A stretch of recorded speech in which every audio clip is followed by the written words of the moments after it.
নমস্কার সম্মানীয় দর্শক মণ্ডলী, সম্মানীয় শিক্ষক সাথী। প্রয়াগরাজ সাংসদ মাননীয় প্রবীণ প্যাটেলজিকে নমস্কার এবং অভিনন্দন জানাই। চলমান শীতকালীন অধিবেশনে তিনি একেবারে জোরালোভাবে টেট বাধ্যতামূলক না হওয়ার বিষয়টি সংসদে উপস্থাপন করেছেন। অনেক অনেক ধন্যবাদ মাননীয় সাংসদ প্রবীণ প্যাটেলজিকে। উনি বলেছেন যে এটি বাস্তবায়িত হলে শিক্ষকদের গুরুতর সমস্যার সম্মুখীন হতে হবে। সংসদ ত্যাগ করার পর উনি বলেছেন যে গণতন্ত্রে সংসদে সমাজের প্রতিটি শ্রেণীর সমস্যা উপস্থাপন করা দায়িত্ব একজন জনপ্রতিনিধিদের কর্তব্য। এই দায়িত্ব পালন করার জন্যই তিনি জোরালোভাবে এই যুক্তি উপস্থাপন করেছেন চলমান শীতকালীন অধিবেশনে। সুপ্রিম কোর্টের রায়ের ফলে ক্ষতিগ্রস্ত লক্ষ লক্ষ শিক্ষকের যে গুরুতর উদ্বেগ, সেই কথা উনি উপস্থাপন করেছেন। 2009 সালের শিক্ষার অধিকার আইন কার্যকর হওয়ার পূর্বে নিযুক্ত শিক্ষকদের জন্য টেট বাধ্যতামূলক, এটা বাস্তবসম্মত নন, একেবারে অবাস্তব।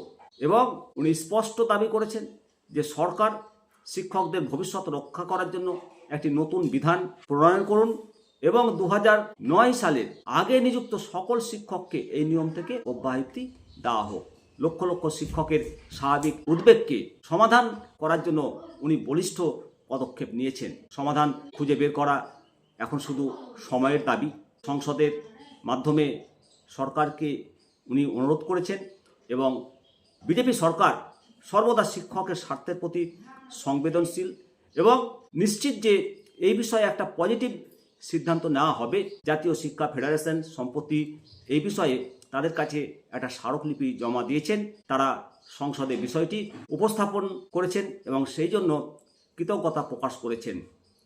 টেট নিয়ে সংসদের উচিত একটা নতুন আইন করা এবং এই আইন 1 সেপ্টেম্বর 2025 এই রায় যদি ইমপ্লিমেন্ট করা হয় তাহলে সারা দেশের শিক্ষকদের জন্য একটা বড় সমস্যা তৈরি হবে। সারা দেশের শিক্ষকরা বিক্ষোভ করছেন, শাসক দল বিরোধী দল উভয় দলের জনপ্রতিনিধি আওয়াজ তুলেছেন।